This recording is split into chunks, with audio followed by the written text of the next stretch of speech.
Good evening, good evening, good evening. This is Cranky, and we are back again for another show on the Cranky Life channel.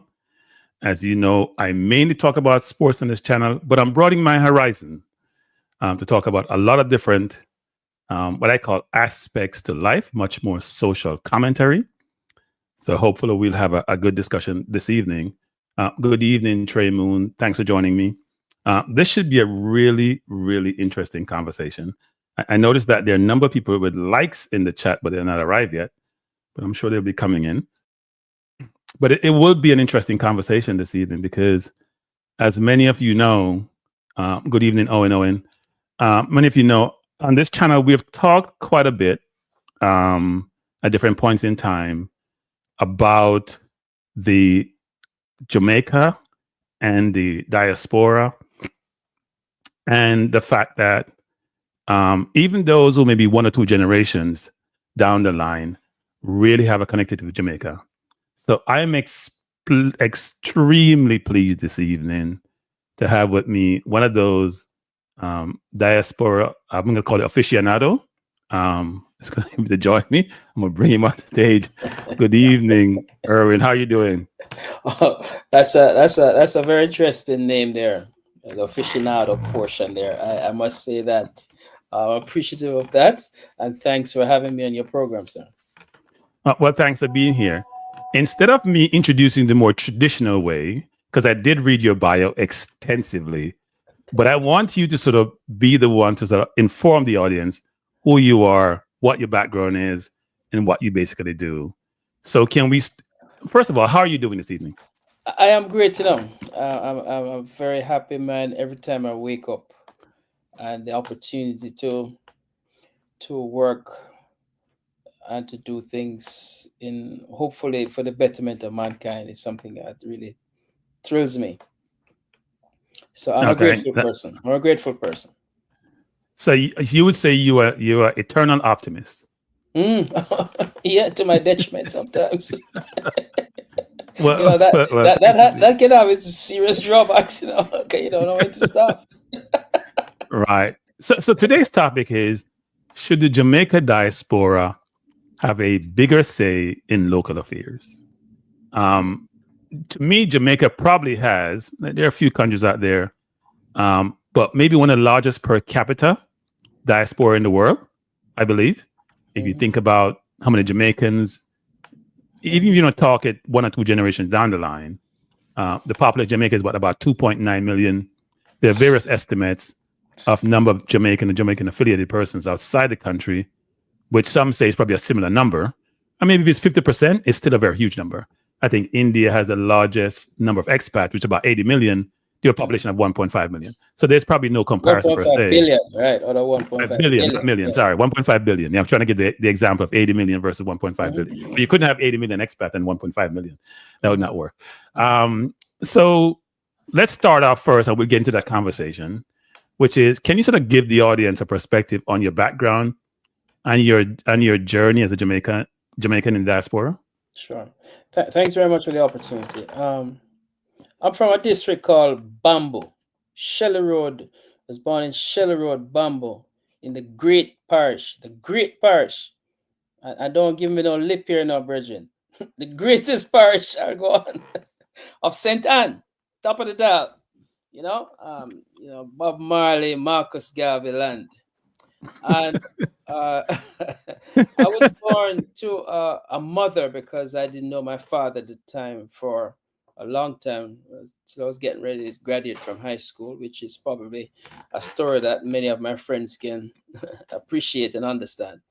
But I was the child and only child of a mother, a woman, exemplary woman whom from, I would say, my destiny derived. And I say that because she was a community-oriented person.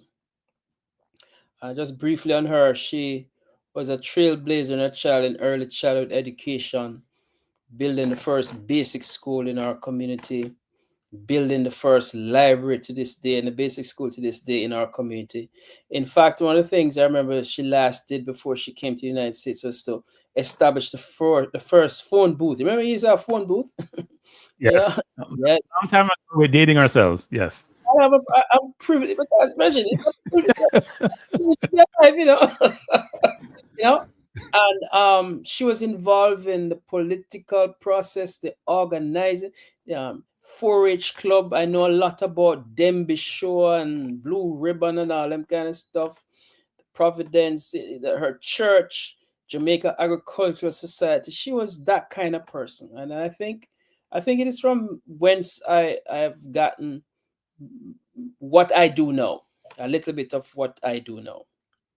And that has been my inspiration, and I live with this ethos that she taught me, that if I'm in a position to help someone, then I have an obligation, and so it goes back to what you said there about eternal optimism, because I pride myself on that.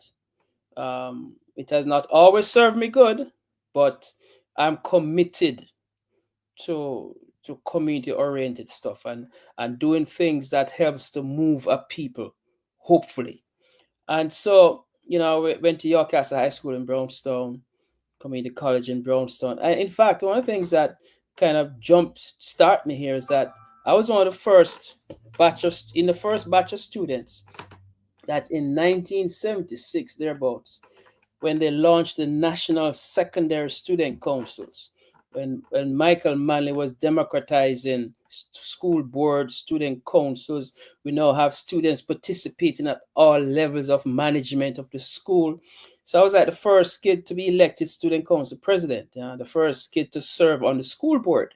So you just imagine you going into a school board meeting with all the people with titles and all the people who tell you that children should be seen and not heard. That hierarchy. Yeah. And then you had this, because I remember back in them days, the 70s was the revolutionary period for young black men like myself. We were being given this kind of buoyancy to do, to believe in self and to represent. So I was a radical at heart. Having learned some things there to discipline me, which today serves as a basis of my existence. Because although I might have been a radical there, I still consider myself a radical today, but a radical in pinstripe blue, where I figure out how to pay for the revolution before I start it. I don't know start revolution, I don't know how to pay for it. So there goes my conservatism. And I came to the United States, and I went into banking, the antithesis of what I believed in, but it served me well.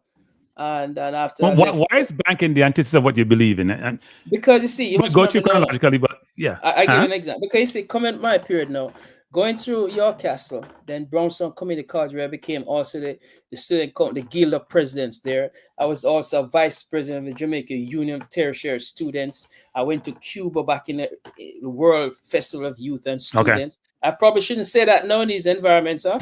But anyway, and so I developed that kind of spirit where it was like imperialisms, no socialism, see, that kind of stuff, and so the whole capitalism situation as it was being dictated to us at the time, it was not good. It was negative, and so when I came into the United States, and back in the days, the family look out for you to find you a job as soon as you land. So you're coming to the United States back in them times, Bridget. After 2 weeks, you have work. Because somebody look out for you, your mother have somebody work at the bank, give me here, and then we start school and all that things, night school, work day and all that kind of stuff. So I got into banking, and I was to spend near 15 or near thereabouts in banking. I left as one of the youngest black person at an Israeli bank as senior vice president. An Israeli bank. An Israeli. There you go again. An Israeli bank. But it served me well. Israeli bank. Wow. Yeah, but it served me well because I was able to get all my higher education paid for, and I went through junior college, 4-year college executive business management training in Ohio. So it prepared me from that perspective. And that's why I said my radicalism in pinstripe blue, because now I know how to think about paying for the revolution. And then I was to start Caribbean Immigrant Services after I took their golden parachute and started my company back in 1995, Caribbean Immigrant Service, myself and Winston Tucker. And our first mission was to, at the time I was president of Jamaica Progressive League, which, for those who may not know, Jamaica Progressive League started by some men in 1936 up in Harlem, you know, and the whole idea of their existence was the self-government, self-rule for Jamaica. It actually started here in the diaspora. So when we talk about diaspora empowerment, Right. we're talking about in our time, you know, and I say our time, although it's the early 19th century, early 20th century, there were people here in the diaspora who were instrumental in augmenting a process through adult suffrage to ensure independence movement in Jamaica.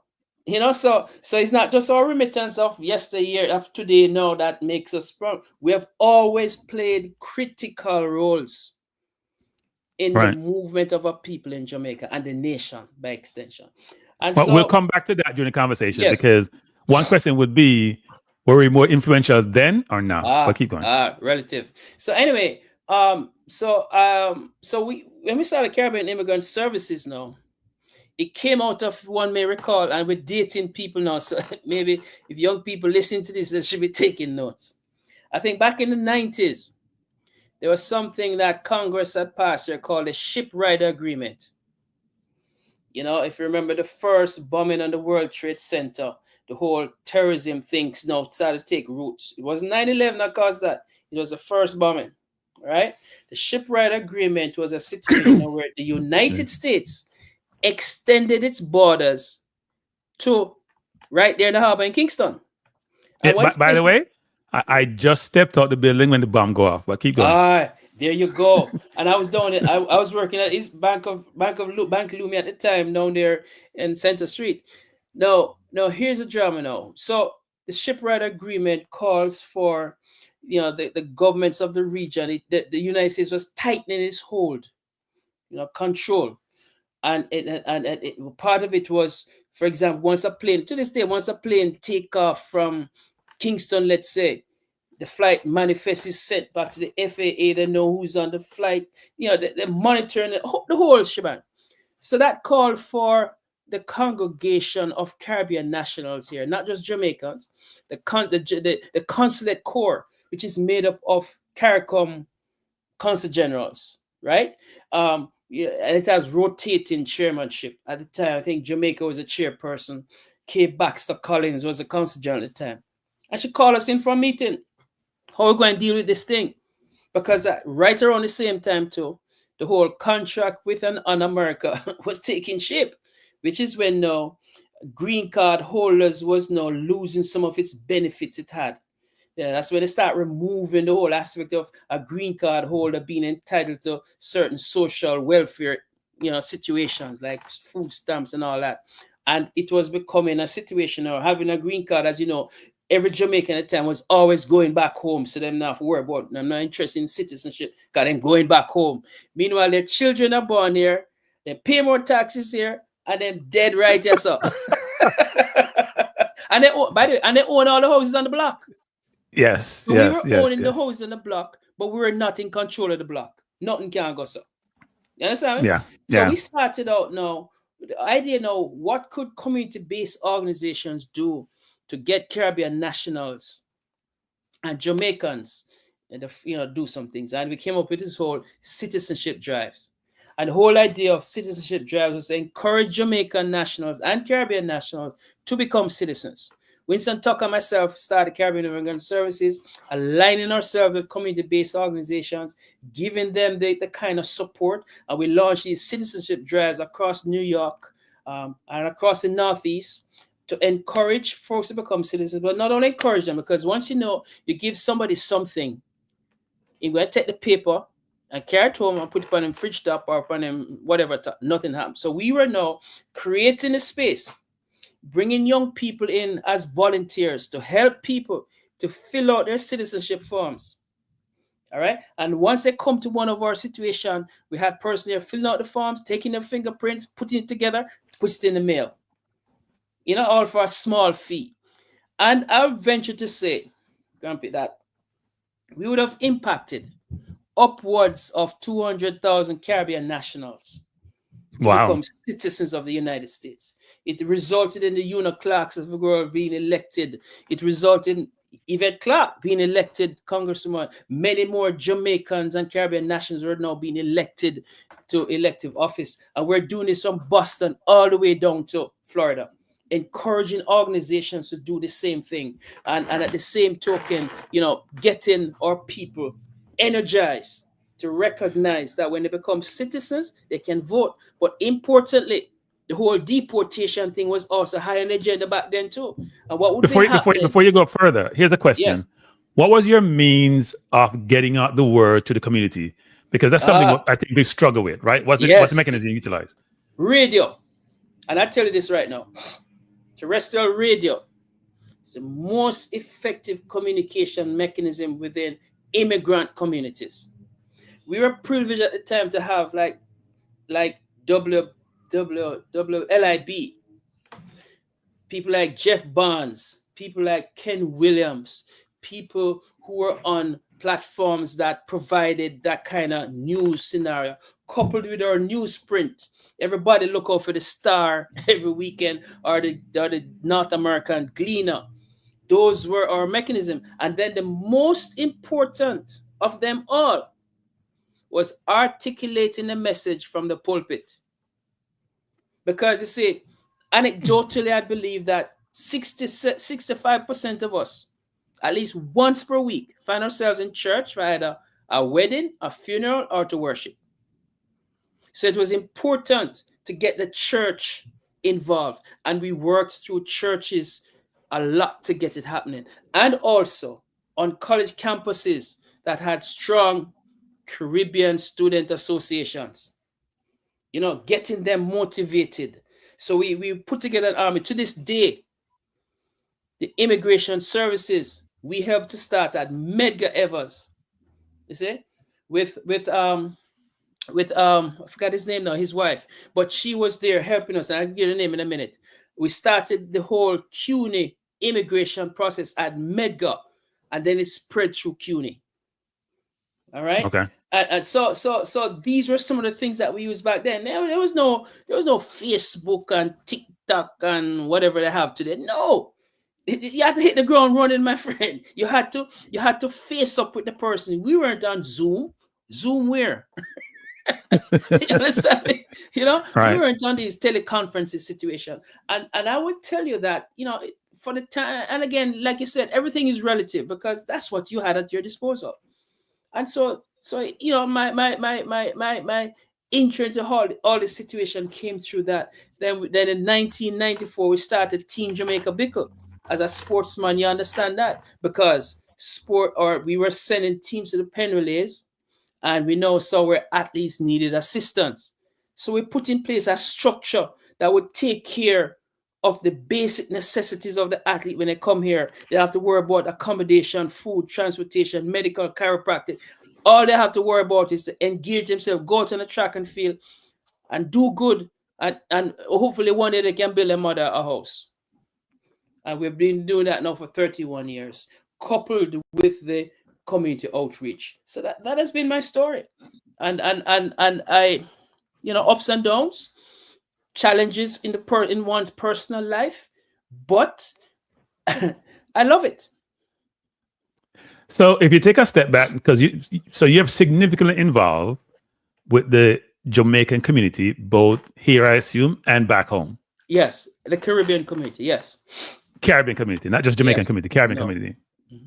So if you take a step back and think about this, which is how strong then now is the connection between Jamaican diaspora and the island compared to previous decades? All right. And again, it's relative, and I'd start there, and that might be like a misnomer answer. It's relative. When you put things in perspective, that you look at today, where I can snap my finger and instantaneously the whole world knows. That is power. that you and I here in dialogue, and it has the potential to reach everybody all over the world. It has a potential. And I use that word, potential.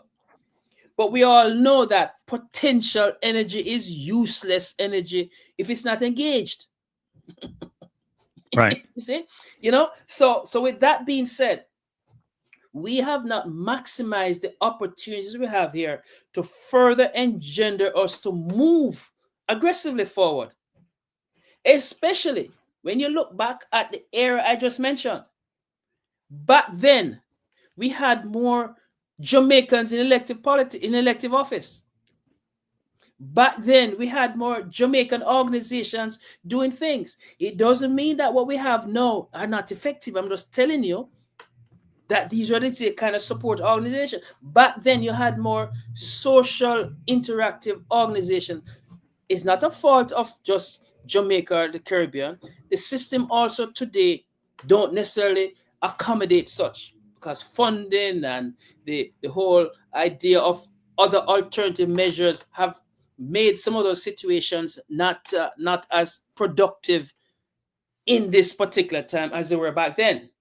Right. So again, I would just say that when I look at where we are today, should we be further? Yes, as an eternal optimist, yes, we should be. But it don't mean that we give it. We keep at it. And then we have a lot of other things happening which were not as fundamentally impactful on our lives back then as they are today. So that too we have to look at. And you must also remember too, that when you look at the population today, I feel this is a different type of persons coming into the system now. Back then, you find that people are coming for the first time and they bring up all the family. No, the families are here. They're not only children are born here now, they're grandchildren. I'm a grandfather. Their great-grandchildren are born here. And that's why when you mention about the argument about the numbers, we have more people in diaspora than we have in Jamaica. Think about it. So people connections. Right. So what you're saying, there seem to be a number of contradictions, though. And let me point a couple of contradictions. One is we have easier, better ways to connect to people now. Mm-hmm. But in the prior periods, if you talk about like the 70s, 80s, and 90s, everyone would go to almost one or two sources for their news. Right. Yes. Right. So now it's much more distributed. So even though it's easier access, there's more of it.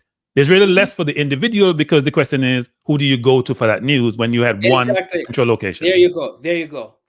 And that is why I say sometimes when choices is not necessarily good, depending on how you put it, but you're absolutely correct. You're absolutely. People at their fingertips now can do things. Right. But you see what it also does too, is that because it is that available to us, it does not necessarily requires collaborative involvement, because now I can go find a program, do all the things that six of us sit down in a room to do. Yeah. We're becoming, when you think about it, that when I call one of my youngsters or my nieces and my nephews, they don't pick up the phone no more. But if I text them, they respond. Right. That is real. Yes, definitely. That is real. So what are some of the, by the way, people in the chat, if you haven't subscribed yet, if you haven't hit the like button, please do so and share this content. What are some of the key ways in which the diaspora is currently influencing Jamaica? There's so much to talk here. Jamaica's development. There's so much in terms of that whole question.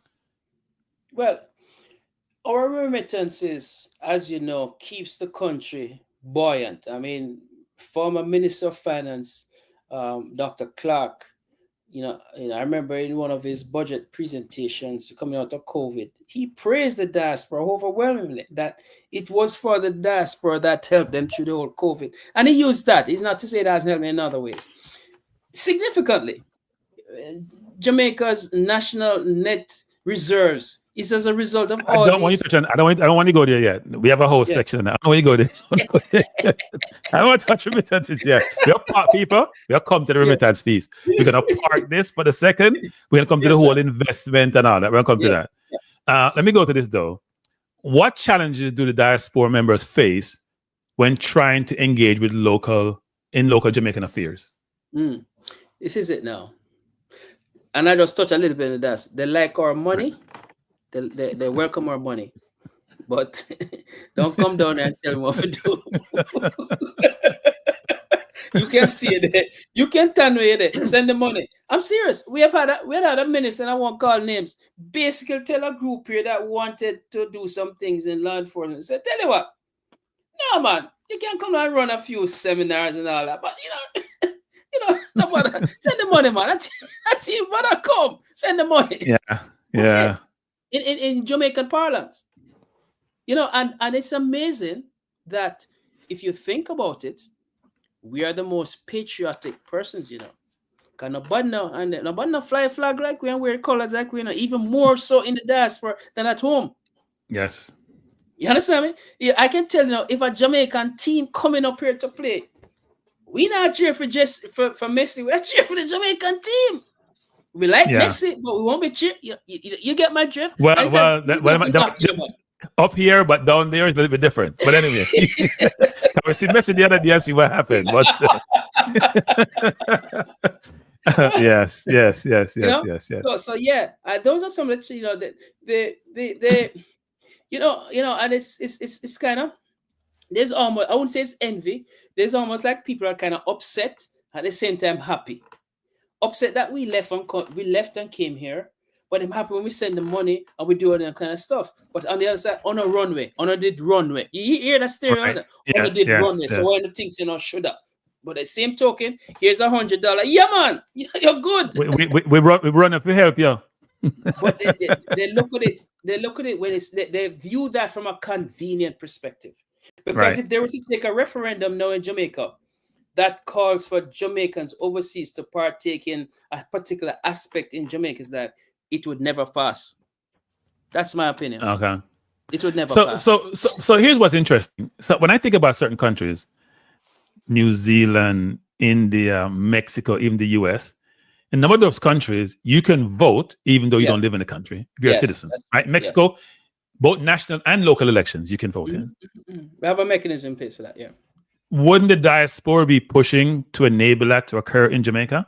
Yeah, there would be. But you see, first and foremost, one would have to look at electoral reform and the Constitution as it relates to how the kind of government we have. Remember, we have our Westminster style situation. We do not vote for the Prime Minister. We do not. Nobody in Jamaica votes for the Prime Minister. The Prime Minister is appointed by his party as a party leader. And in fact, the party leader don't even have to be Prime Minister. That's amongst the MPs that constitutes the winning party. The winning party selects the Prime Minister. You and I don't vote for the Prime Minister if we live in Jamaica.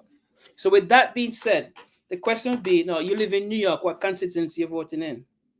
The whole situation, that's part of it. So I believe that there be need for the whole system to change from that perspective, number one. And number two, once you put once you put it in place, and I think the Constitution calls for a referendum on that. A referendum have to be established to allow persons outside of Jamaica to participate in elections in Jamaica. And that's why I said to you, I don't see that happening in my lifetime. But there are other ways. But there are other ways that I believe we can begin to harness that whole situation. That is by having more Jamaicans in the diaspora sitting on boards, because I think the mechanism is now in place, but it's not being promoted effectively. School boards, we spend a lot of money. Our alma maters support our schools a great deal. In the field of healthcare, when you look at the whole situation of finance, those are like the three pillars. Sports, those are like the main pillars that impact from the diaspora makes a difference. We should be finding ourselves with people with the skill sets which are very much available, because if we talk about brain drain, then enough of brainy people out in the diaspora here can fulfill some of those roles, which I believe would bring a better bird's eye view, a different perspective, a move away from groupthink and this whole situation that you just keep it in yourself. How do you expand if you're not allowing external opinions and things to populate the space? So from those areas. And then last but not least, the Senate, which one does not need to be elected to, is the prerogative of the leader of the opposition and the prime minister. They can extend the Senate and say, for example, one from one from USA, two from USA, one from Canada, one from London. We can have representation through that route. You get people with certain skill sets that you need to fulfill certain things. And I'm quite certain we can get there. But the government will have to have a will to do that. It's interesting that in certain democracies, where you think would be majority rule and your leaders will be elected by the majority, even the US is not the case, right? The electoral college you go through. College. That's right. It's really interesting how that works, actually. Oh yes. But I think the constitutional reform is going through now. I gather those are the kind of conversations taking place. And I say I gather, and if you notice, I say I gather because there's not been any serious outreach to us here in the diaspora as to how what is our concerns. There might have been, but not as effective. When you consider, if you're going to consider Jamaica a borderless nation, it should not just be for convenience purposes only. Well, it's interesting because I would think if one is a visionary, if one is thinking strategically and deductively and thinking futuristically, you want to leverage all the intellectual capital you have and resources you have at your disposal to allow you to advance and to improve. And the Jamaica's biggest export may be intellectual capital, it's manpower, right? It's people. It is. Why wouldn't you want to leverage that export that you have out there? Because it goes back to this situation. As you know, we still suffer from this mentality that we must have the pie all to ourselves. We one can eat it. We don't recognize that by allowing people in, it widens the space and more is had, better quality. I don't know if it's a carryover from whoever used to govern us before, but it is very hard from even where I sit for inclusivity into transactions in Jamaica. One has to go in on tippy toes. Like if I'm doing a project in Jamaica, I'll be honest with you. If I'm doing a project in Jamaica now, if I don't have skin in the game from Jamaica, I have no interest in it. Because they will genuinely sit on the rock and watch you work. Right. You understand me? Or if you have to know, I wonder if this thing is being protected. So if there's not skin in the game, whether it's 1 cent, must have skin in the game. Right. As I tell some folks, like in my alma mater, I say to them, so listen, I'm very much interested in my school. But at my stage in my life, selfishly speaking, I won't be having any children going to that school. All right? I don't have no children going to that school. So I want to see parents step up to the plate. I will give $1 when I see the parent putting at least 10 cents. But don't come to us and say, well, we need this to do this. Okay, what are you doing? And I think we need to see more of those type of, relationship. And I think it's happening, but we just need to build on it some more. Would greater diaspora involvement lead to more economic growth? Oh, yes. Or could it create more tension between local and diaspora? Well, that would be the initial. When you enter into anything when you're penetrating the status quo, you're gonna have pushback. So it's a matter as to how you approach it strategically. You have to educate those you're getting involved in, and you have to build that trust. It's about trust. Yeah, it's a trust capacity. Right. We generally don't trust each other. We generally don't trust each other. So we have to build that kind of capacity. And we've heard of the sad stories. You see, so you come to the table with a whole lot of sad stories. So it's hard to really just walk into something like that, and you shouldn't. You shouldn't. So you have to build that trust capacity. Now, over 50% of Jamaica. So let's go to the money part. We were talking about this earlier, around what I call the money part in terms of remittances. Over 50% of Jamaica's GDP comes from tourism and remittances. I think remittances sometimes fluctuate between 18 and 20% sometimes. Right? Now, and most of that is via the US. Now, we're in what people call perilous time, but I think the world is always in perilous times. It's just different time from where I sit. The question that arises is that Is Jamaica over-reliant on the U.S.? What risk does that pose?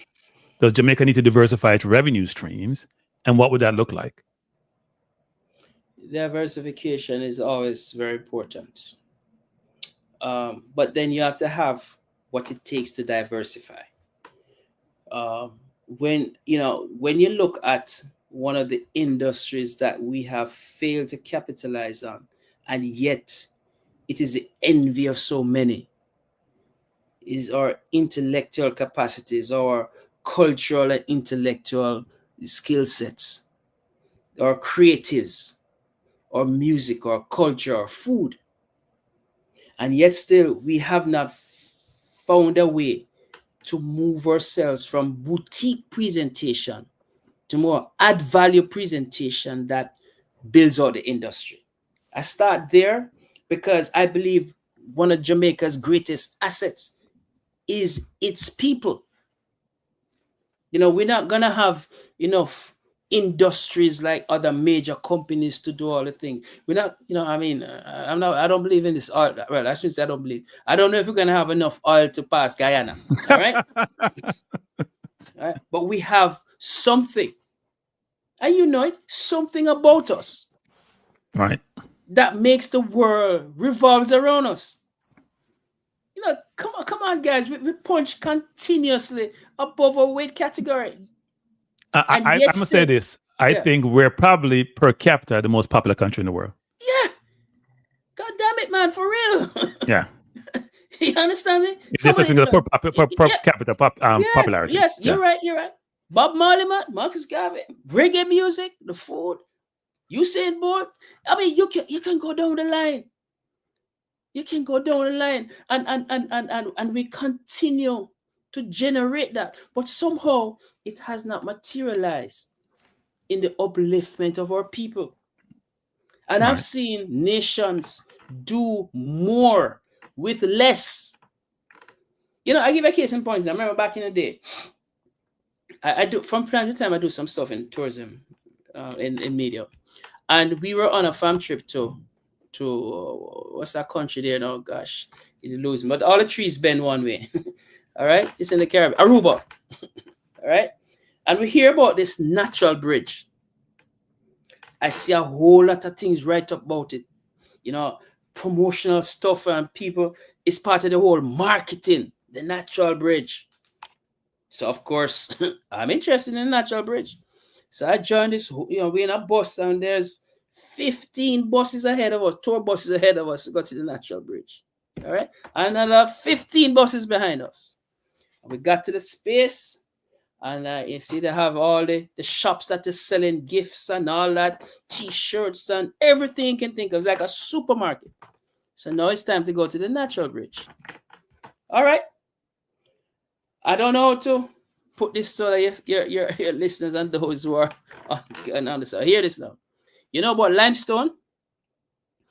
Yes. You have a piece of limestone and water flow under the limestone? Yep. At the natural bridge that. All right. So a whole lot. So said, man, look for some kind of, I don't know what I was looking for, but this was not what I was looking for. And I said to myself, my God, Jamaica, I hope I didn't think that Jamaica have. You understand me? But they created a marketing concept out of it that created a whole industry. Now, needless to say, I think it's collapsed now because of limestone and water. But the point is this, is that even that now still lives on. They still have their stuff. I say that to say this. We have too much at our disposal that either we have managed not to leverage and take advantage of, or allow others to come in, and then we go back and buy the service or the product. Yeah, because I was looking at in the US here, we have a lot about trade deficits, quite a bit. And looking at Jamaica's trading with China and the US, I was a bit surprised about how big that deficit is with both countries. And one thing people don't seem to realize is that this whole tariff thing that you hear a lot in the news, part of the whole drive is not the immediacy of the outcome, it's the more long-term implication, which is you want to do manufacturing, Because manufacturers, because everything has to be produced. So the question for us is, if that's the goal, that's why China is where it is, shouldn't Jamaica be trying to find ways to work with diaspora to get more manufacturing in Jamaica? Because the manufacturing engine drives your economy. Yeah, they add value on the products. Yeah. They add value on, and even if you see, of course, Jamaica will also say the biggest drawback for us is energy cost. All right, because that seems to be the Achilles heel and the chain around one's neck, energy cost. Right. But then come mango season, we use mango for stone dog. Right? There's no mango on the ground. And you say to yourself, but wait, I go to the store up here and I buy dry mango. Yeah? Don't you? You buy dry mango. Yeah. Or you go in and you buy the juice of mango all out of mango season. We can get it all year. Or we see the nice juice here that boy you buy in a can and the mango juice come from Singapore. Or Israel. I mean, say, but wait, our mangoes are some of the sweetest mangoes in the world, man. But more the mangoes stay up on the ground. We still have not said, but wait, how we can put something in place to make sure all the mango get turned into mango juice all year round. We have not done that. You hear agricultural persons now talking about putting up a cold storage, and everybody happy about this. Backside, I just don't want to put up a cold storage on this. You understand? So when we have this season for things, we have an abundance of it, and we dash it away because we can't use all of it. And then we go out of season and we start all over again. When it's out of season, we import. And that's why the food bill for Jamaica now is what? $2 billion? Right. Think about it. Massive. Yeah. So what you're saying then is that have you assessed all the resources that you have and you're maximizing those resources? There you go. If you just start there. Just start there. And I think some good things are in place to get us to that point. I know as an old man, I'm probably over eager because we should have really get a long time. But the point is that some inroads are being made. I have to say kudos to those who are at it. Is it sufficient? Well, no, but we're at it. But I'm just saying to ourselves, let's look at the things that we take for granted. You call them the low-hanging fruits. Start there. Yeah, somebody once said to me that, Jamaica is good at big things, but we can't master the little things. And it's the little things that create sustainability and opportunity. So I feel that there's still untapped capacities there. If we can't do the big manufacturing, brethren, there are some things we can do and get people involved in doing some stuff. It's like me saying to you, the sun shines bright every day, 365 days of the year. And yet still, we're building homes today without taking advantage of the sun.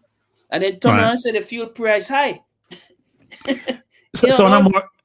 Go ahead, sorry. No. So something should be mandatory when we have those kind of natural resources. I'm going to come back to that a little bit, but Kyle, who introduced her actually, is always giving me a hard time about doing a program on a comparative between Singapore and Jamaica, given that they got their independence very similar. I think Singapore might be 3 years after Jamaica. And I did some research, and I did a lot of research. I actually put the program together, didn't do it. Yes. Yeah. But what they focused on was STEM. Mm-hmm. They spend all the time on STEM and corruption. Yeah. STEM. Yes. So if they go to jail in Singapore repeatedly for corruption, right? That's right. If you think about Jamaica, there are 2 significant drawbacks to me. One is crime, and one is, you talk about the word trust. We say the perceived corruption in society. That seems to be something like a barrier, because I have a lot of friends and associates who say, given these things, I can't go back to Jamaica to live. What's your thoughts on that?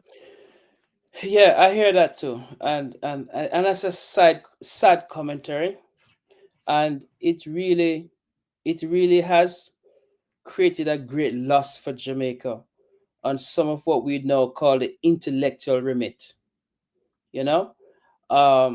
Because there are persons with those kind of skill sets intellectually and the resources who want to do, right, and are doing. But then there's also a significant amount who kind of write that off. Okay. because of experiences and what you just said, those things that inhibit, that does not encourage. Because at the end of the day, safety is the number one issue. A man must feel safe physically, and a man must feel safe that what he's doing, that there is justice in the process. Right. And when that cannot be accomplished because of the attitudes of some, it makes the country lose out big time. And you're right, those are some of the things that inhibits us, from getting to the next level at the time, in a time frame that would make sense for everybody. Right. Okay. But then again, corruption is an industry itself. There are people who benefited from that industry, so Yes. so there goes the pushback again. And one of the questions that's been asked actually is the corruption almost now innate? So you can't pivot, you can't turn it because it's almost innate, which seems strange to say, but Yeah, appears that way sometimes. yeah, you're right. If you wake up in a dark room every day, is all you see is dark, then the life is dark. Right, because there is a view that some people, especially youngsters who come to the system, idealistic like you were, you're involved in all these social activities back in Jamaica, go into politics, for example, with the best of intentions, And the system but gets corrupt. co-opted because they're saying, I can't change the system. Yeah, that is true. And if you are to get along, if you are to get on, you have to get along. Yeah, exactly. And, Exactly. and many good intentioned people have been ruined, and many good intentioned people, we still have continued to struggle, in the hopes that they are eternal optimists, Right. to get to the next point. But whilst that is going on, the country falters.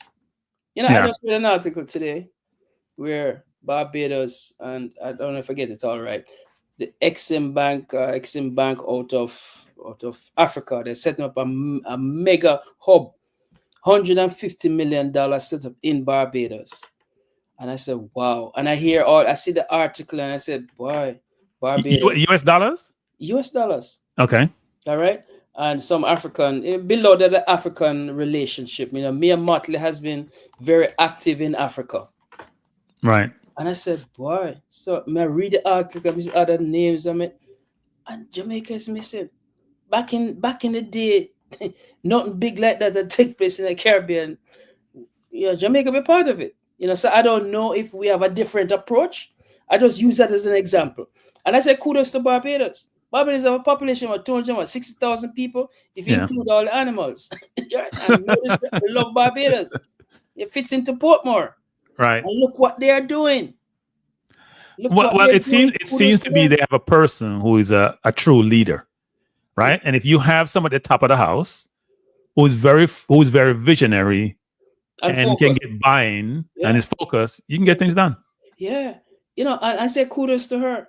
And we have people with good skill sets in Jamaica, but I don't know how we just can't get it up. It seems that they do successful things for themselves, but the country don't seem to benefit from their success. Yes, which is interesting, actually. Right? You think they would have some sense of nationalism? Yeah. And yeah. I don't know. So you go back to the whole corruption. So you say, again, I go back. So if you wake up in a dark room, then life is dark every day. Right. So since I don't want to manipulate the conversation, I see a question that's coming here. Have you seen what's going on in Burkina Faso, Mali, and Niger removing all European involvement, which is interesting. Yeah, I know. I heard of the story. I didn't dive into it, but Africa is waking up. Yeah. Africa is waking up, and that's all I say to that. And I hope that the African leaders realize now that, because many of them too are corrupt themselves, but then the system assisted them in doing that. But I think African people are stepping up, because when you think about it, the population of Africa as a continent is a younger population. Yes. And with all the wealth that Africa has, you see some very interesting deals and opportunities being created now.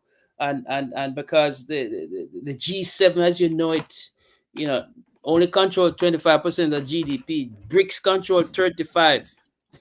So those are some of the BRICS don't have their own currency though. That's a problem. It doesn't matter. 88% of global trade is done in US dollars. That's there the you problem. go. But you see, and when you find out where the debts of the world, who owns the debt to the world? Yes. And China won all the debt now. All right. It's interesting actually because the world seems to be going down. We have these paths that people are going down, right? The US is going on its own isolationist path. Europe Europe, excluding say England, for example, have their own Eurozone, own economy. You think the Caribbean, which has CARICOM, but seems to be non-functional. Hold on, stick a pin, which was the forerunner to all them people. Yes, it was the forerunner to all those people. Yes. But it's not open borders. It's not really working. Shouldn't people wake up and say, you know what? Size matters, right? Connectivity matters. Relationship matters. Race matters. People may not hide from that. That whole aspect of race matters. We're going down this path. Shouldn't the Caribbean be doing more to operate as more like one economy versus these disparate pieces? You see, this is the time now you said to yourself, darn, federation mess us up bad enough. The failure of federation mess us up bad. Because the population we have individually don't make sense. All right, in today's global space. But collectively, we can make a difference. And I think everybody understands that. But then you have countries, everybody have them prime minister. And the saying that goes like this: all politics is local. Yeah. Right. But if the European can do it, which mainly compete with the US, frankly, why wouldn't we want to do that? They still have their own local politics, but they have one economy. Yeah. But for some reason, when it comes down to we play cricket together, we're not doing so good at the time, but we do good too. Not working anymore. We have the University of the West Indies. Yes, that's true. All right. So how we can have, a united front? We established the CCJ. All right, which is the Caribbean's version of the Privy Council. Jamaica was instrumental in it, but we don't believe in it. We create things that we don't believe in. So same thing in CARICOM. We create things we don't believe in. Yeah. Or I'll give it the room to grow. We still look to the man who we chastise for leaving us here for our justice and our leadership. Yeah. I did a program a while ago where Trump had come out and said China should come out of Jamaica, should leave Jamaica. And I did a comparative between the late 70s when Mandela was in power with Siaga and the current period, and the need to probably trod carefully. Because as we know, the country almost got destroyed in the early 80s, 1980 election, because of the whole communism, capitalism, Cuba, Soviet Union, and the US, and the CIA undermining the whole thing. Question for you is that what's your view on China now embedding itself in Jamaica and the US's negative response to this? It's the region per se, but we'll just say Jamaica. All right. I interviewed the Minister of Foreign Trade and all that stuff from Grenada.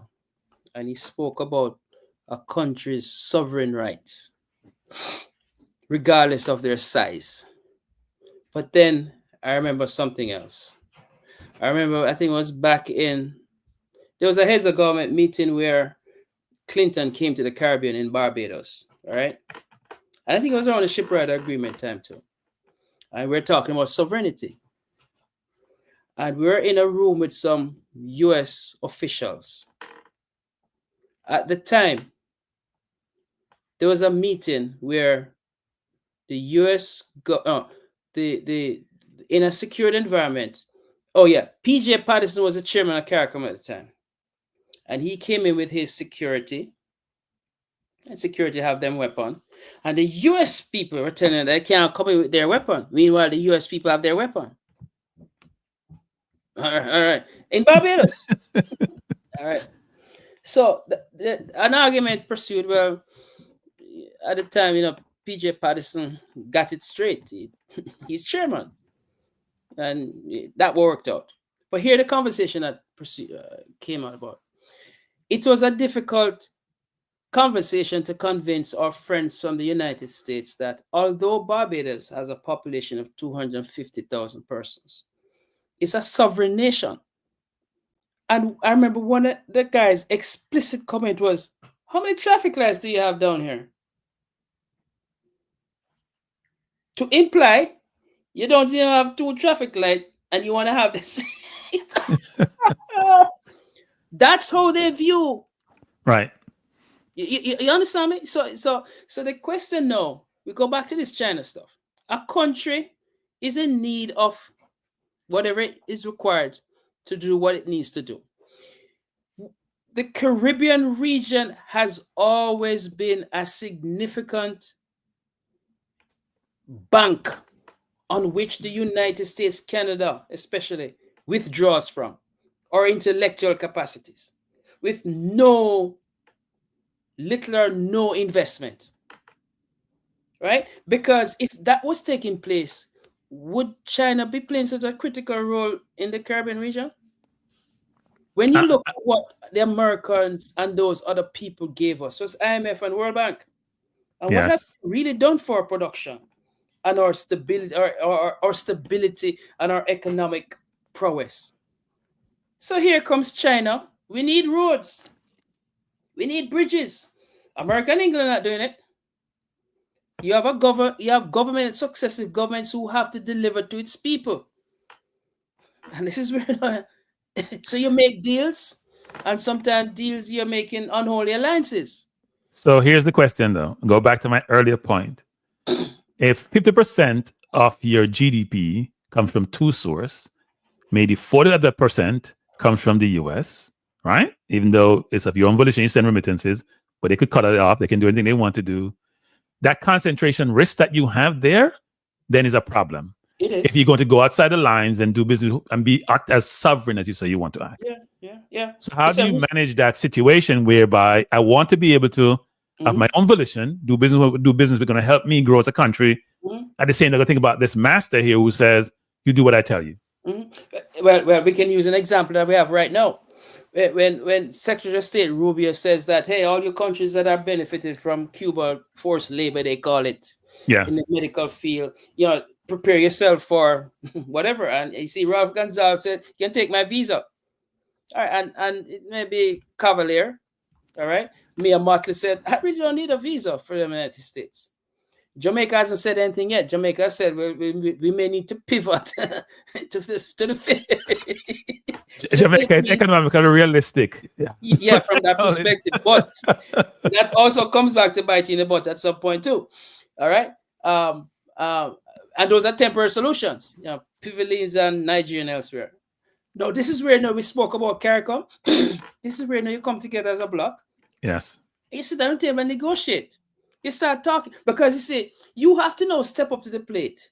Why are we getting medical people from them folks? Because as the man in Grenada says, they produce 100 nurses and doctors. America and Canada takes 85. They now have to turn out and go hire somebody else for the medical system. Right. The closest is this person right here. So we're not doing these things because we want to be throwing bullets at the United States. No, as a matter of fact, we're passively doing it. We're not even saying to the United States, please, guys, you should be giving us back more people or resources for the teachers you take, for the nurses you take. We're not even saying that. So our diplomatic corps in a collective sense have to now step up to the plate and start talking more. But Aaron, doesn't that only work with reasonable people? Because these people are not reasonable. I know that, but you see, there are reasonable people within these unreasonable people. right? So as a diplomat, that's why we have you there.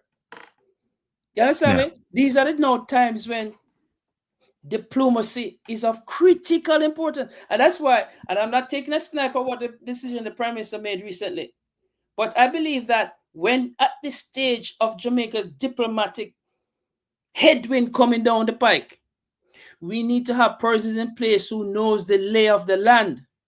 Number one, we need to have people in place who other people know. We need to have people who them face can be recognized and at least know what buttons to touch to pull out of the United States Washington, D.C., our ambassador, and put in a new player at this time when the man them just get the new ball. To Yeah. me, I don't think that strategic is good for the nation diplomatically, because I don't know the skill sets that the new person comes on. He was not in the field before, so he has to go through a learning period. We don't have not too much time for learning period right now. If we're serious about what we just said just now, Yeah. that's my opinion. And again, it's not an aggressive negative criticism. I'm just speaking from the perspective from where I said, Yeah. because we're gonna be needing our most efficient diplomats to deal with the headwinds ahead. Because you're right, our tourism situation is fragile. Yeah. And we also have to contend with, they continue to lay off federal workers. Every federal worker probably impact 10 people.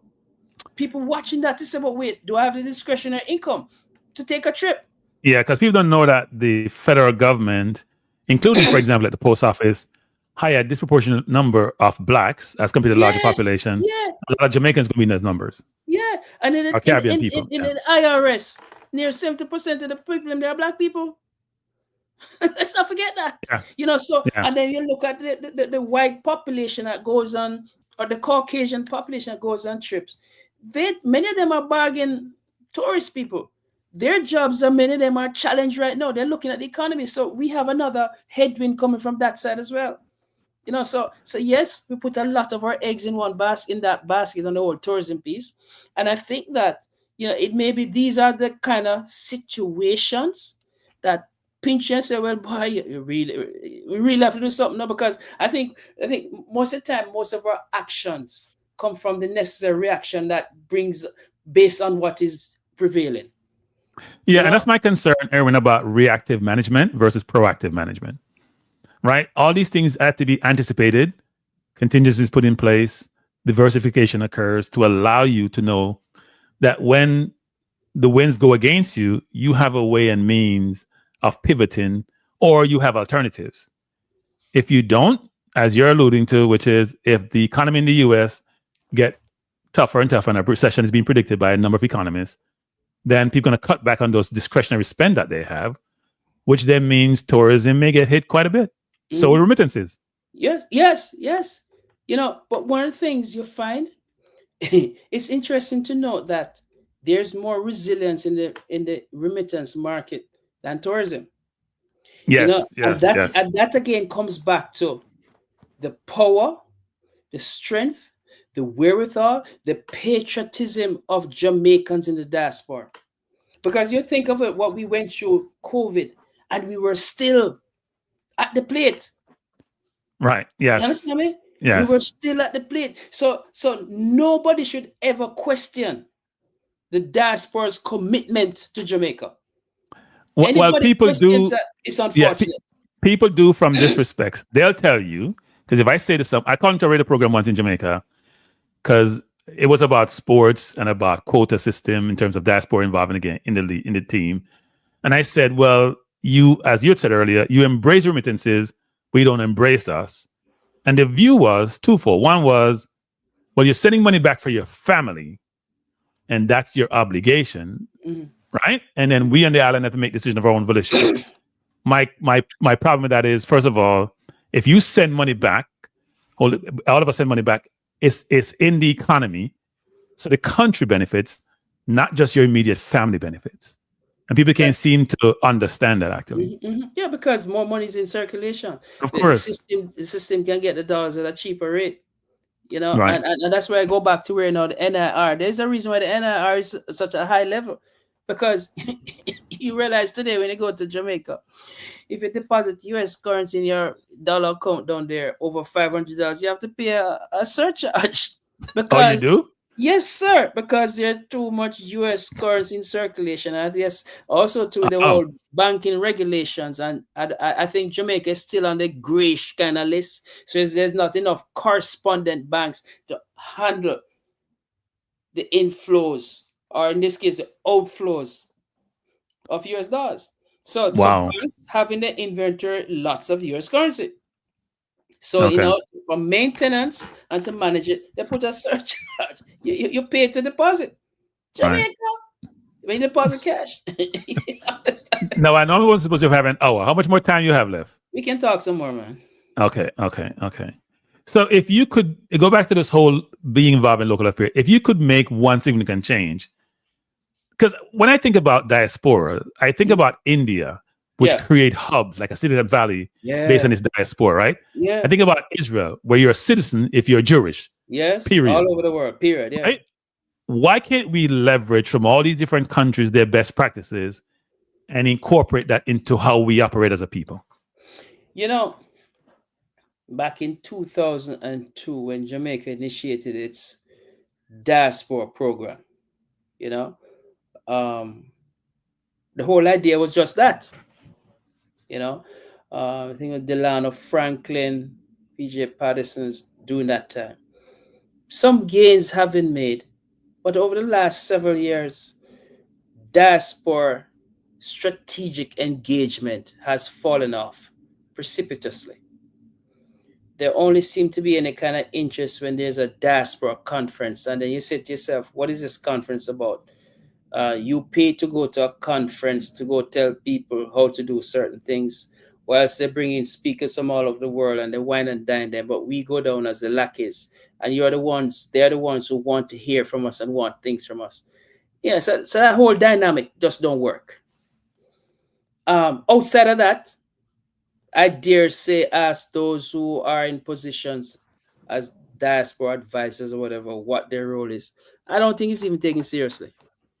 The minister so-called with that responsibility, I don't know what kind of engagement is taking place.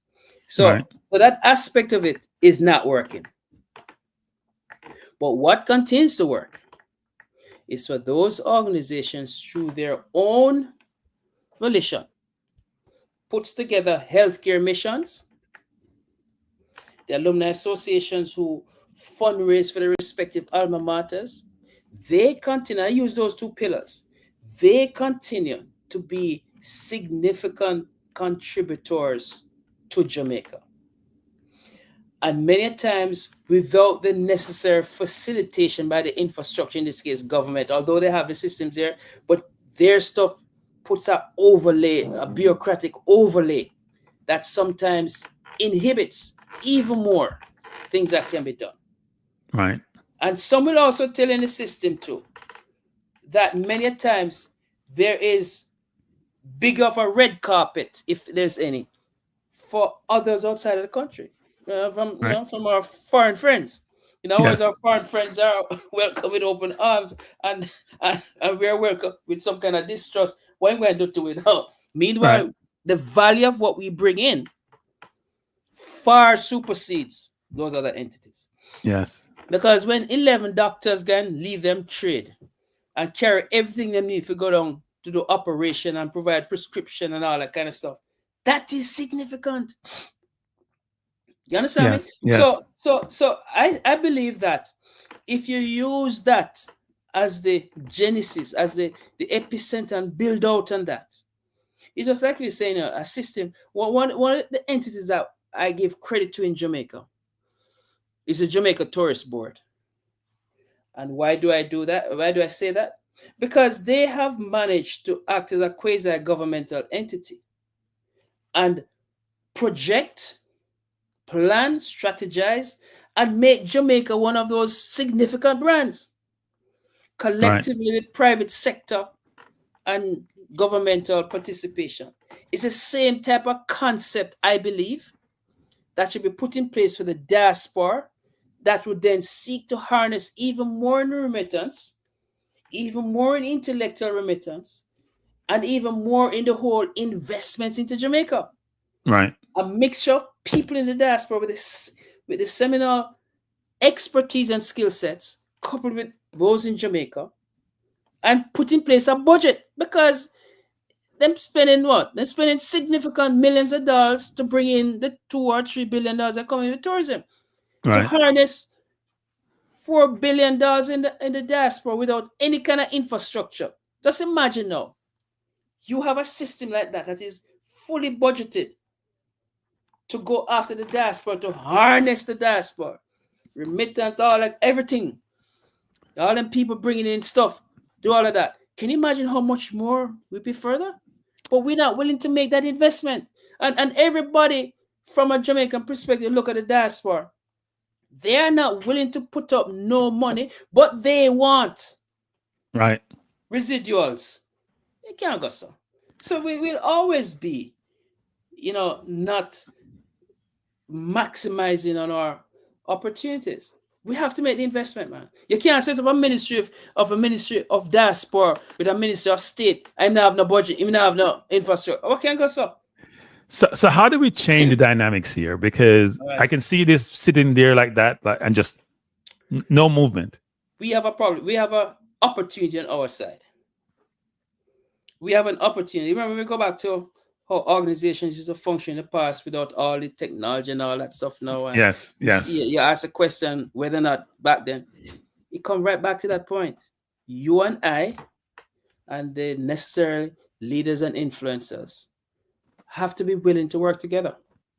Because see, before we can go out there and say what me just said just now, we better have something in place here. So, so is that we are plentiful in our littleness, but we are collectively weak.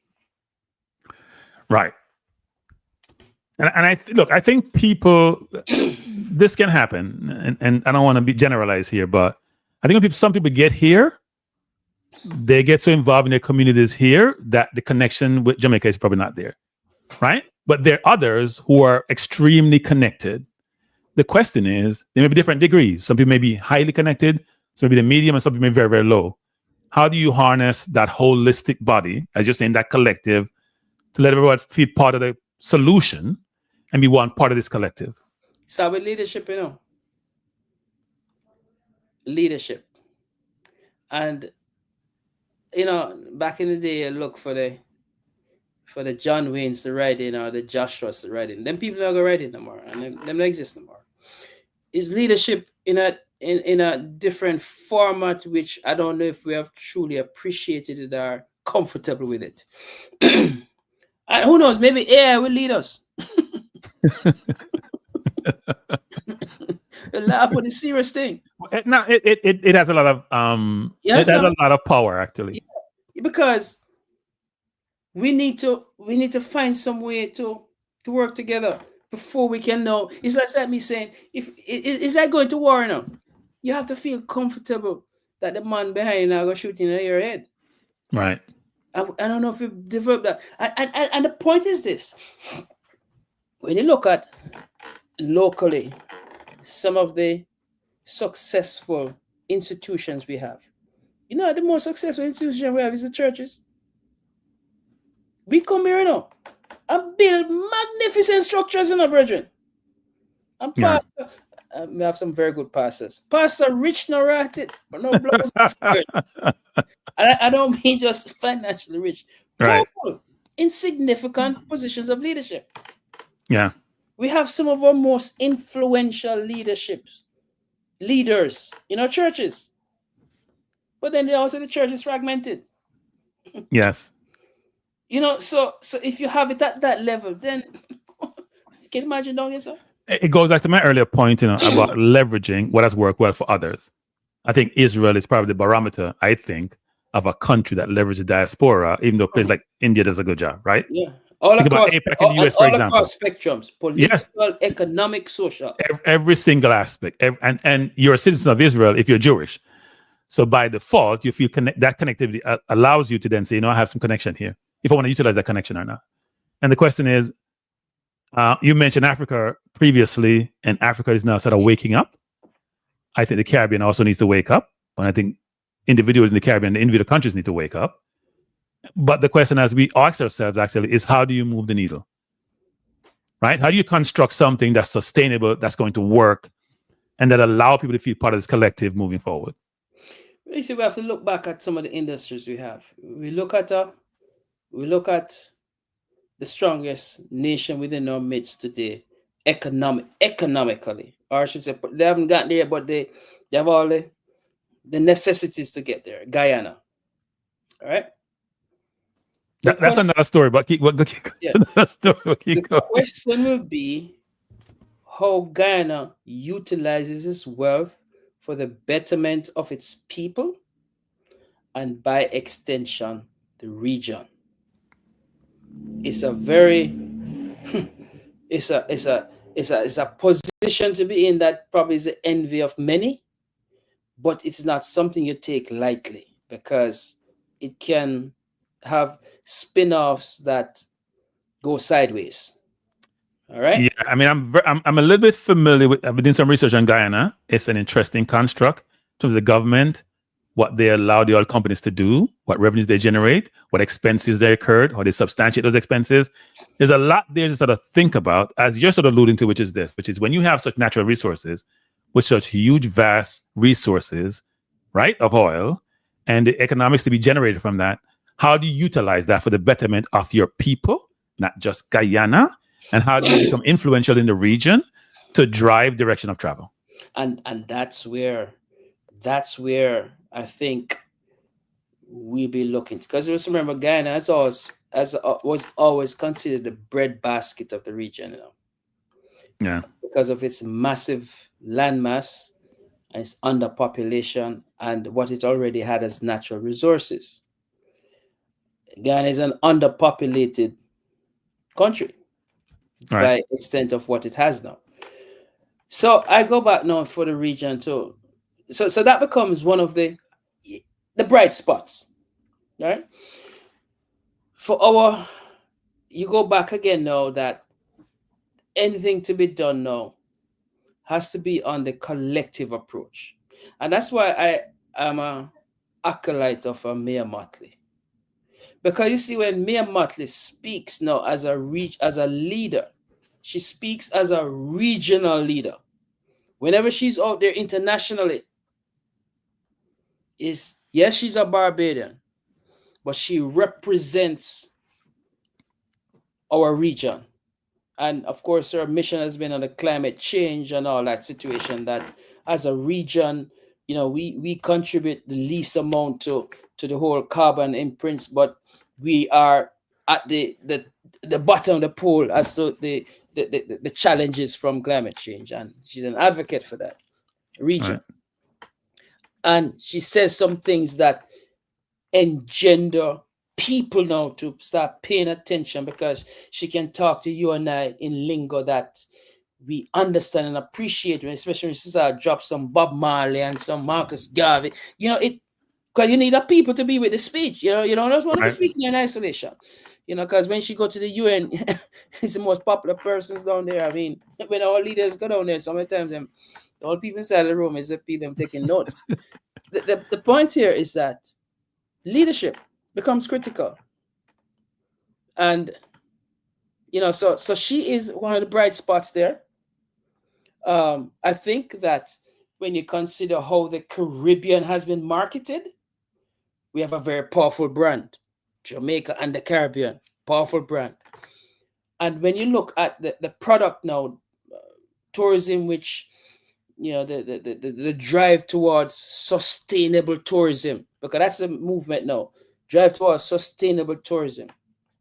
We have some very bright minds and some very good people driving the process, but it is still contingent on a guy catching cold up there and you could have a fever or pneumonia.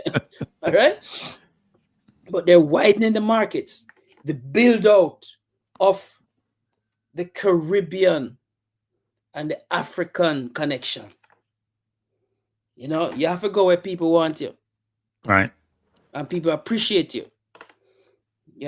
Some of our closest allies are not like that anymore. So we have to go where people appreciate you. Those are some of the strategic moves that I believe as a region will have to take place. We are fortunate enough that we're in a geographic space where, given the right leadership and attitude to what we are, we can touch all those things in a small space. Right. Because, when I live in New York here, and if I go into Brooklyn, I can interface with everybody in Africa. You understand? I can interface with everybody in the Caribbean. So we have the advantage of physical closeness. Not to say that today's world you don't need it, you can go on your stuff and blah blah blah. But at some point, you need to have that gel in place to augment the other processes. So I believe that, those are some of the fundamental things as nations like Jamaica and elsewhere have to start putting in place to stave off some of the things out, because I don't believe people think that after 4 years, if this and then this man gone, that we go back to normal. No, sir. Some things are gonna be resident with us for quite a while. I've told people this, which is you gotta just think that you're on a roller coaster and it's gonna be very bumpy, and you may or may not get out the roller coaster, but you hope that you do. Because as you're saying, it's easy to break down things, it's hard to put them back together. Oh yes, man. You're gonna take. Yeah. I've always said this: after COVID or after 2007, it take you twice as much time to get back to normalcy, not necessarily improve. And you mentioned Mia a bit in this conversation. I think what she has, her intellect permeates across whatever medium she's in, and so she builds up credibility and trust, and people want to hear her speak because she starts to speak truth to power, regardless of the perceived consequences. Right, and she's making sense, and she speaks to all different audiences, not too low level, not too high level, but you get it, no matter where you sit, actually, which I think is very, very interesting. And she's very, very thoughtful about what she put on the table. One question for you is this: we talk about Africa, because I believe the world, no matter how you sit, we're going backwards in a sense. We're going back to this whole race concept. We may not necessarily see it. Think about the far right in Europe and all that. Race is becoming very prominent, but sometimes disguised as something else in terms of how it's being approached. And so Africa is waking up, but we have a big distance between the Caribbean and Africa, proximity-wise. If you want to do trade, for example, how does one overcome these obstacles to really have that connectivity? And that's a fair situation. And that is why, any kind of significant movement we're going to take is going to start with small steps. A fire starts a spark. A spark starts a fire. I am heartened to see direct flights now out of Africa coming into the Caribbean. All right. I think there's an airline out of Nairobi that now flies into Jamaica, for argument's sake, and you see these kind of flights going elsewhere, and so opening those kind of trade links is contingent on airlift and passageways, shipping passageways, because those are the things that will move the physical stuff that we need to move, as well as people. It's gonna be very difficult, but it's doable. We now have many Caribbean people doing business on the African continent. Some successful and others, but it goes with the territory. But it is still a fertile terrain for us to explore, for our leaders to do a lot more. Think about it. Jamaica was the first country to necessitate the blockade and stand up for South Africa back in the day. We never have them kind of communication, man, you deal with there. To communicate them, turn the Manley and them people back into. Well, I'm saying, Manley was a different kind of leader, right? Manley was a different kind of leader. I know, but I'm just saying. We send a telegram and wait another 6 days to be responded to. Yes. First of all, you didn't have phone because you couldn't get phone. You have to wait for the waiting list forever for a phone. There you go. We date ourselves. And use the ICAST. Yeah. Yes, definitely. All right. And so I'm saying that it's like me saying, boy, the harder I get is the behind I become, right? Because we have done some significant things, and why we have not been able to build on it and capitalize on it. Leadership. Yeah. The will of our people and the will of our leaders to think beyond just an electoral term. So here's a question for you, because we go back to that word leadership. So I wouldn't call it controversial, but I'm thinking about it this way, which is, I've always said this, whether it's in a company or what environment you're in, sometimes you have to work around your leaders. They're an obstacle to progress. Yes. Leaders Leaders follow. Yeah, they follow. Yeah. Leaders follow, right? Yes. So how do I circumvent my leaders if they're an obstacle to achieve my objective? Can I get enough people to come along with me who may have the intellectual capital or the resources to allow me to make a movement that then will sort of grow? Engender that. Yes.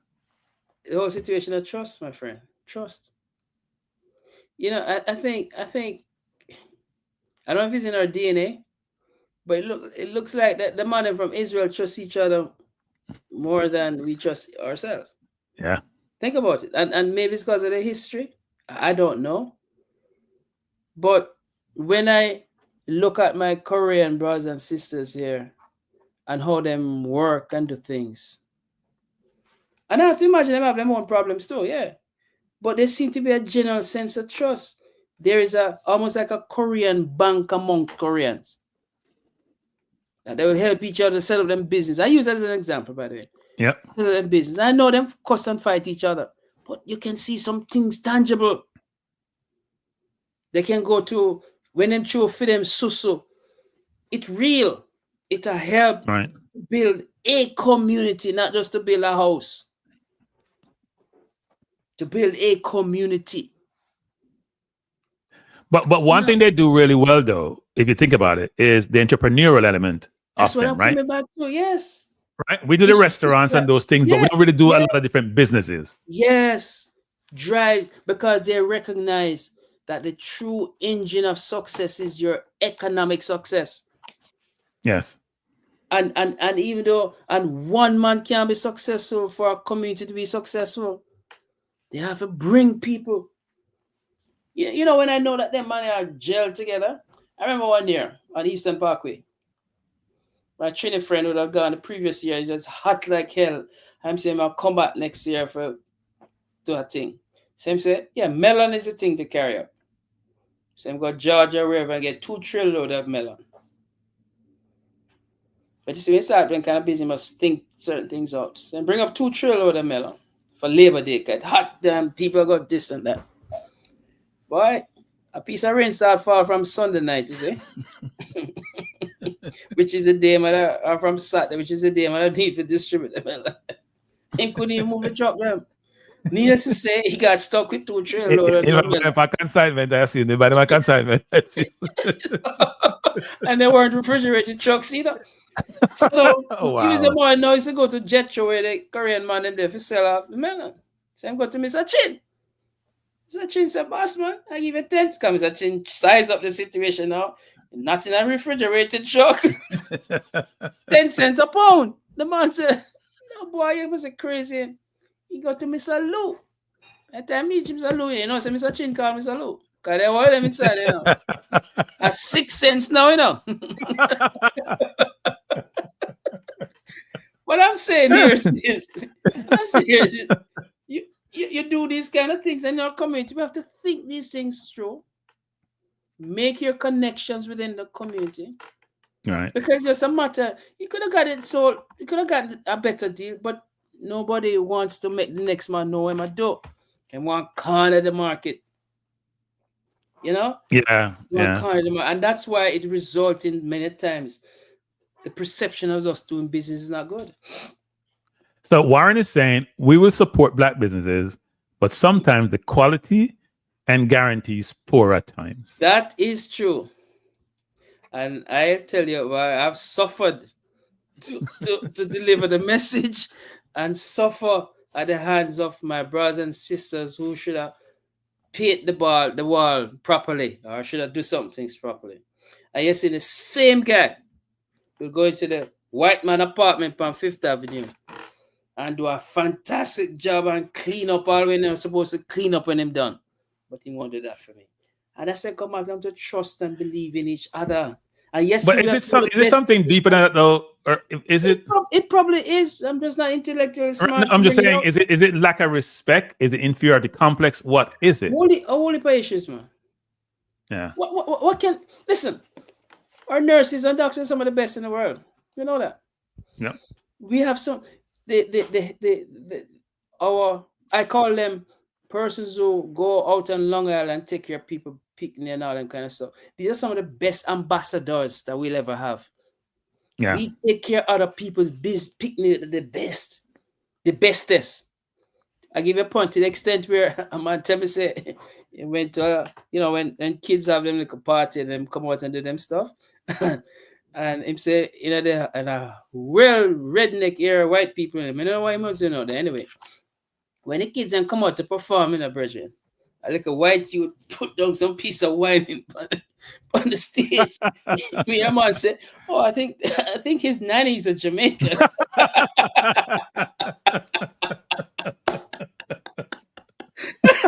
All right, we are in a position to influence them, and that is a secret weapon we have in them.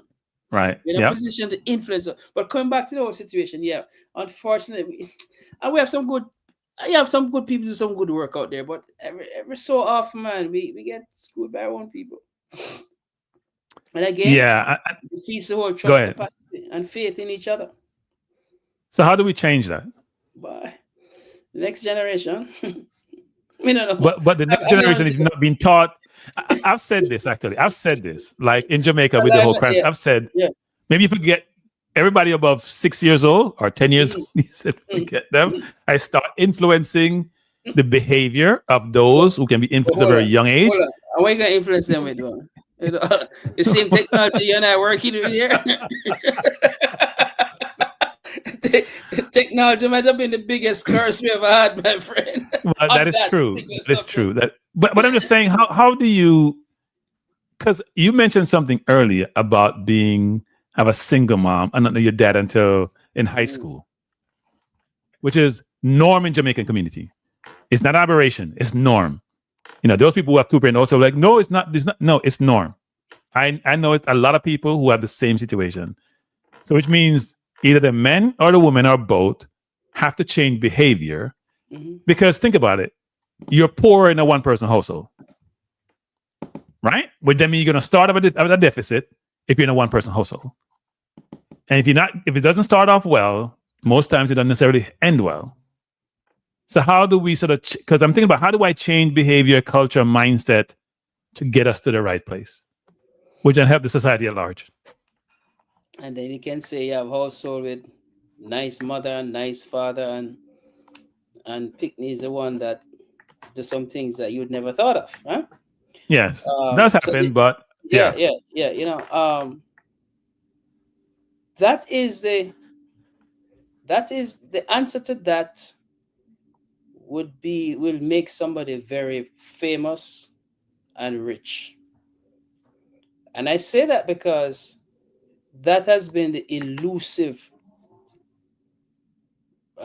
scenario for us as a people. I don't think there's any one thing.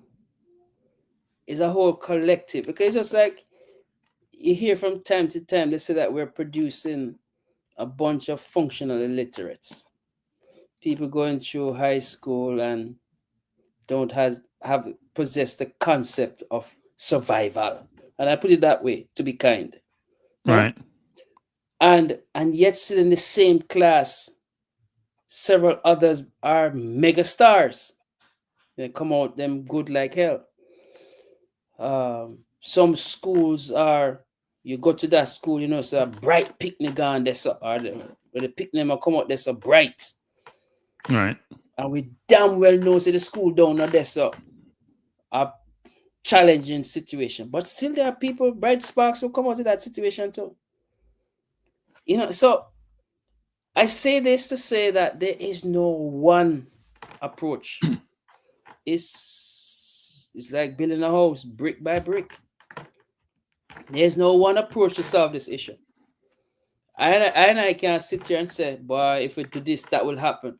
Because within that whole framework, there are 45 different minds that are, what I'm saying now, programmed differently and may not necessarily be impacted by the stimuli I produce. So me no know. I'll be honest with you. All I can say is this. Is that within my space, if I can work with some people to make this happen, and by the way, I don't believe in damaging bridges because I'm not strong enough to build new ones. So therefore, I take care of what I have. if I can find persons who understand what I'm all about and respect what I'm doing, and we can collectively work and get this over here, so clean up, then maybe we can go to the next place. And as we clean it up, we leave people in place who appreciate what's going on. We go to the next. I will hopefully build on the movement. Yeah, I know people in the chat are mentioning Singapore, and I'm smiling because there is no one system that's perfect per se.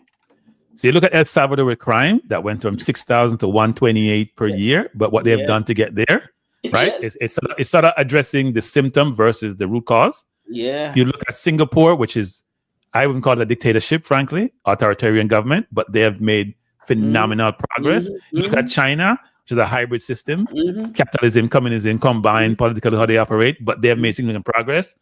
Jamaica is trying to be almost the purest of the world in terms of true democracy, yet it hasn't really worked as well as one would like. So the question is, do you need a hybrid system to be effective versus the more purest form of the system? And who will make the first move? Because whoever makes that move won't be in office the next 5 years. Because that's true. We're on this. Yeah, I have to, whatever I do now must benefit me in 5 years to go back in front of the youth to get another 5 years. Yes. You see where I'm going? Yeah. And people don't realize in the US I understand what Trump is doing. There's a short-term gain, a midterm pain, and short-term pain, a real long-term gain to the whole thing. But you may not see it now. The market is crashing, all these things. People don't seem to realize that. In Jamaica, you need some pain to have sustainable long-term gain. You have to make some tough decisions, which are going to be painful. And make sure it's for the people you want it for. Because you see, in Jamaica, at least we can say that the expectation is for the nation. But again, it goes back to who will make the sacrifice. Who will then say, you know what? It's not about whether or not I'm electable after 5 years, but that I've put in the fundamentals for a sustainable economy, a sustainable country. Sacrifice have to be made because it won't be popular decisions taken. And so here's the question. Do you have to have the resources, right? Which means, quote unquote, being rich and agnostic to your situation to do that? No. Meaning, right, no, go ahead. Because listen, how much people win the lottery and is broken in 3 years? Well, those people win the lottery don't have financial acumen, so that's hey. Be careful what we wish for. We better be prepared for it, because it calls for discipline. It calls for certain decisions that we're taking that your parents, your sister, and your brother may not like, but in the end, they'll benefit. How many of us are going to take that risk? I remember, we start from a standpoint where I don't trust you. How much trust you am I going to take that kind of risk? That's again. And I'm not saying all is for last year. There's some bright spots, but we have to appreciate those bright spots and build on them slowly. Yeah. To win people over. Yeah. Yeah. You and I are not going to really solve it, but we can sprinkle on it. Yeah, but you see, we have it in our midst, within our circle. You have a circle. We know the outside world is wicked, but we in our circle. Maximize our circle. Get our SHIT in order, and then we can slowly widen the circle. Before you go, I want you to promote your event, actually, because I saw this thing here where you're... Yeah, you can't forget to prevent it. We have about 68 people in the chat. There's 84 likes. A lot of people come and go. Yes, and a lot of people will watch this program subsequently. And we wanted to promote it. So talk to the audience about the event that you're having. Sure. I'm a stickler for sports, track and field, soccer, etc. I don't play any of them because I couldn't even run to save my life, except run from dog or when I was stealing somebody's mango and then run me down at school. But Team Jamaica because started 31 years ago to help our athletes go into the pen relays, and we help a lot of projects in Jamaica as well. It's coming up, and we cater for some 600 athletes from Jamaica and the Caribbean. It takes cash to care. You can like as much as you want, but if you don't have no cash, you can't care. As I said, go. Because there is an expectation that food must be in place, because we take care of our athletes once they land in Philadelphia from the Monday right back to the Sunday when they go back. We make sure they have meals consistent with their appetite, their diets. So we're out there preparing Jamaican style food and all of that, so that there's no falling off there. Accommodation, discount accommodation. We make sure there's a health apparatus in place for them. Insurance, chiropractic, people to counsel. As a matter of fact, even this year we're starting what we call an internship program to assist a student from UTech will come up and mirror what we do and learn the experience and add value and all that. It'll be part of their internship. We're launching that this year. All right. So we're having a fundraiser because it's a fundamental contributor to our bottom line. We work with a lot of sponsors, but sponsors are finicky. So what we're trying to do is to enlarge in the stakeholdership. Because one thing we track and feel, 60 odd percent or near 70% of them come from south of crossroads. No disrespect, economically challenged environments. Many of these kids, the first time them being exposed to high school and running to save their family, to build their mother house. They may not become world champion or Olympians, but the platform and whence they're given allow them for a scholarship or to engender them to move on to other professions. All right. So we believe that we have to provide our youngsters for that, because if we're not doing that, then there's another guy out there who have some toys that eliminates people. You understand me? So we're having this event on Sunday, April 13th. We call it TJB, Team Jamaica Bickle Labor of Love. It's titled Tuxedo, Gowns, and Sneakers. So you look good in your sneakers, bling sneakers. 3.1, representing our 31st year. It's going to take place at the Crest Hall Country Club on Long Island. It's a luncheon. We have a lot of things in store. We have a nice musical piece to it that is sponsored by VP Records, a showcase. Last year, our showcase artist was a guy who found Buju Banton, Wayne Wonder. And past years, we have had persons like Romeo and Virgo and elsewhere. So we always keep the surprise, the musical piece a surprise, and we raise funds from that to help our athletes. So we're urging folks to go to our website, teamjamaicabickle.org. That's teamjamaicabickle, BICKLE.org. If you can't make it, we ask you to make an investment in our young people, because your investment will ensure the winning tradition of our athletes. The winning tradition of our athletes assures them opportunities. And before I leave, just to share with you too, we're also working on what we call a legacy project at the GC Foster Sports College, which is the only institution of its sort in the Western Hemisphere, celebrating 45 years. It's a gift from the Cuban government. And they have produced quality coaches that you see some of the performances in students today in sports. GC Foster is something that we believe in, and we're doing a legacy project there to establish a wellness and a wellness center there, and rehabilitation center. That is something long term. And we continue to work on our defibrillator programs in school, where we equipped as many high schools as possible with a defibrillator machine. That is ongoing. So these are some of the projects that we work on. So we ask you for your support. Your support will help the process and help our athletes who are indeed our ambassadors. So I thank you for that. I was on the impression, because I've been to Penn a number of times, and if there are no Jamaicans at Penn, there's no Penn relays. That's true. Right? So I thought the University of Pennsylvania covered everything. No. Remember, Jamaican schools, Penn don't go to Jamaica and say come to Penn. Jamaican schools choose to go there. And the argument that has been made is a valid one. What is Penn given to Jamaica? Well, not much, but we've been making some serious inroads there, because if it's not about them giving us $1. Grace Kennedy is the number one sponsor there. What does that do for Grace? It sells its products.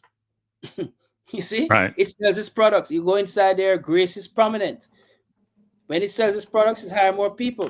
It invests more money in track and field and sports in Jamaica. So that's a direct benefit right there, right? And we're also working with Penn on some other things. Last year, we did something historic. We brought reggae music into the stadium. The whole idea now is to build a relationship going forward where we can now have our music and get more musicians inside there. They'll make money. So we're making these inroads. slow process, but we're getting there. But again, Yeah, and I know that last year you also have the building, right? One of the buildings. Palestra, yeah, we're now housing the Yes, I was Palestra, in that which building. is a basketball court, a basketball stadium, which is a historical building. So we have made some significant inroads there, and the process continues. Yeah, it's interesting because I used to have to run a league in Brooklyn, a football league. Yes. And Grenada used to have a lot of people come to the games. And when you didn't say, the payout got to be bigger for us than anybody else. It was a big blow up about this, actually. But they're saying we're contributing to fans, we're contributing resources, so we should get compensated accordingly. Conceptually similar to Penn Relay, which is if the Jamaican audience don't turn up, you're not making any money on this event. You should also be providing some of those resources to the Jamaica teams, athletes who are performing. But anyway, as you say, you're making inroads. So hopefully the inroads get better over the years. You must also remember something too. Yes, they get a lot of gate receipts, but the University of Pennsylvania is one of the most endowed institutions in the world. Yes. And many times races are run there. They get a lot of their give back on TV rights. So yes, so NBC does cover that event actually. Yes. Yeah. Well, it's actually a flow track now, so now they're even controlling that different level. Right. See? Okay. You see? So yes, Jamaica has an opportunity there to showcase its talent and at the same time to showcase its products and services, because we need new markets. Yes.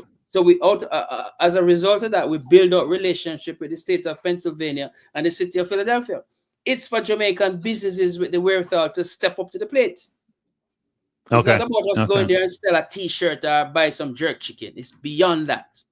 That is important, but it's beyond that. Okay. Excellent. So that's where we are.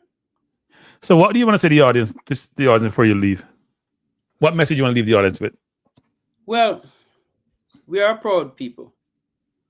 I am not just flabbergasted many times by whom we are and how people just are excited by your presence. Wherever we go, we make it Jamaica.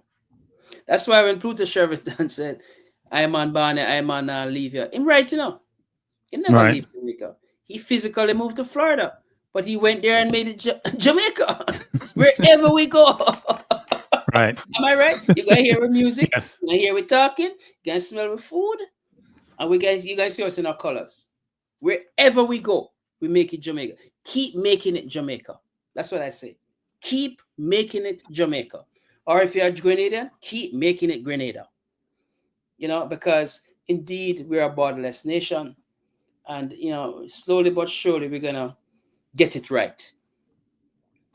Well, Irwine, I appreciate you being here. I'm just trying to put this up. So this is Irwine's event. You can see ticket prices. You can Zelle.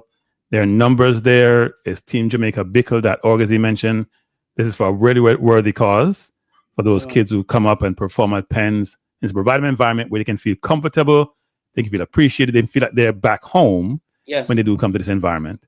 Yes, and you can see the amounts there in terms of contribution. So as Irwine mentioned, you can go to his website and be able to contribute, and also go to the event and participate.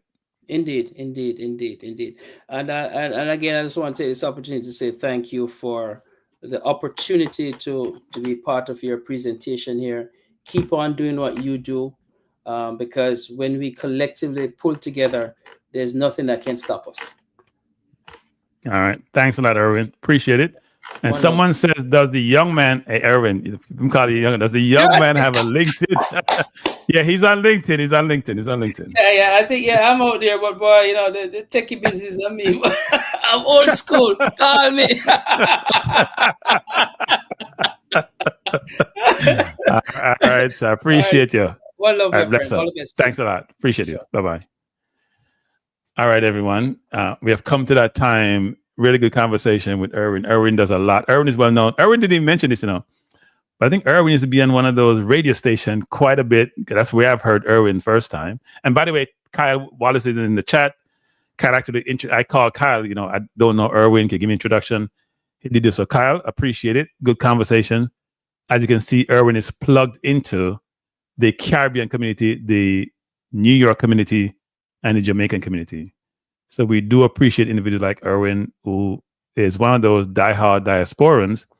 And as we've been talking about in this forum quite a bit, which is we want to give back, but we'd also love to be embraced by our Jamaican brethren, many of who believe that we have abandoned the island. That's why we're here. And everybody know why we're here, right? We're here for better opportunities, but we love our Jamaica. We are nationalists. We want the country to do well, and we can continue to support the island. And people like Irwine are indispensable, and we love to have them in our community. And they continue to do yeoman work to help our community. So everyone, I'm almost at my 2-hour limit. Irwine was supposed to be here for an hour, and he gave me almost an extra hour. So truly appreciate him being here. Really good conversation. I should be back tomorrow. DC said, Penrith is in the University of Pennsylvania, so good luck with getting them to chip in with costs. Yeah. I should be back tomorrow. I'll talk some, the Reggae Boys are playing on Thursday against St. Vincent the Grenadine. I should be back tomorrow to talk some football. Won't get into it this evening, but some things you guys know how I operate. Some things bother me, so get them off my chest tomorrow. Especially with the squad selection, how things are working, and hopefully we don't have any hiccups in terms of the team getting to St. Vincent, and that they get to practice and do well in the game. But thanks for being here. I appreciate you being here. As I said, hopefully back tomorrow, the same time. By the way, I'm dropping a video tomorrow morning. I already finished the video talking about tariffs. So please look out for it. Please support it. Should be good, actually. It's just basically talk about the benefits and detriments of tariffs, why being loud sometimes create challenging situations, what the tariff is, and is it that the right approach by the U.S.? So I should be dropping that video sometime before 12 noon tomorrow. So support the video. Yes, I heard Demar Phillips has been added for Casey Palmer. Yeah, I heard that also. I got a call from somebody who was very upset about John Russell not coming. But we'll talk some football tomorrow, people. I won't talk football today. So thanks for being here. Hit the like button before you leave. If you haven't subscribed, people, please do so and share the video. All right. And by the way, Christopher Wisdom is saying, Cranky, this kind of come across less contentious and less hopeful, like when you talk about us. Yeah, people, let me just say this. I'm not a one-dimensional person. What you see is what you get. I'm passionate about certain things. So with sports, it's going to be war, literally. If I'm talking about social issues, social matters, I am much calmer. It's a much more cerebral discussion. It's less emotive, and we can have good, truly dialogue. If I'm talking about sports, we got to act like we enjoy our sports. Sports is not meant to be very sociable and nice. And no, it's active, it's emotive, and we're going to express ourselves in this forum, especially in these forums where you get a lot of pushback, right? So anyway, let me not belabor the discussion. I won't even have an out video. I'm just going to close this down because it's not my sports program with Cranky Live. I had this on board of my channel. So thanks for being here. I appreciate you being here. I won't mention any other name except for Kyle. So Kyle, who set up this discussion. Thank you, Kyle, for making the links between myself and Irwine. Appreciate it. And Irwine again, thanks. Appreciate you, sir. You have a good evening. Everyone have a good evening. Peace out. Thanks a lot.